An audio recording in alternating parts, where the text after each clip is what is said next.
வவுனியாவில் விவசாய அமைப்புகளின் பிரதிநிதிகளை சந்தித்த பிரதி அமைச்சர் அதன் பின்னர் நடைபெற்ற ஊடக சந்திப்பிலேயே இவ்வாறு தெரிவித்தார்.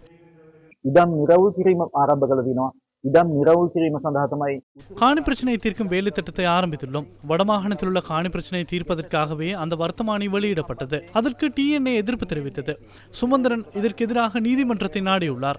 உயர்நீதிமன்றம் காணி பிணக்குகளை தீர்க்கும் வர்த்தமானிக்கு இடைக்கால தடை உத்தரவு பிறப்பித்துள்ளது. எனினும் காணி பிணக்குகளை தீர்க்குமாறு வவுனியா மாவட்ட அதிகாரிகள் கோரிக்கை விடுகின்றனர்.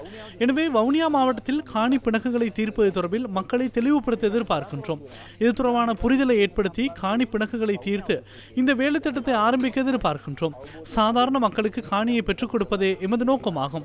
இது தொடர்பில் நீதிமன்றத்துக்கு விடயங்களை தெளிவுபடுத்த எதிர்பார்க்கின்றோம்.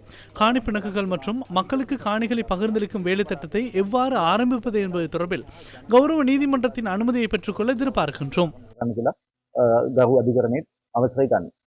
வவுனியா மாவட்டத்தில் 24,000 ஏக்கர் காணியை விடுவிக்க வனவள திணைக்களம் இணக்கம் தெரிவித்துள்ளதாகவும் பிரதி அமைச்சர் இதன்போது தெரிவித்தார்.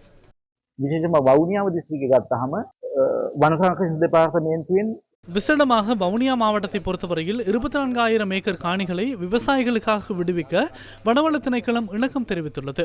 காடுகள் என அறிவிக்கப்பட்டுள்ள காணிகளையே விடுவிக்க அவர்கள் இணக்கம் தெரிவித்துள்ளனர். அந்த 24,000 ஏக்கர் காணியை விவசாயிகளுக்காக விடுவிக்க தேவையான நடவடிக்கைகளை எடுக்க நாம் தயாராக இருக்கின்றோம்.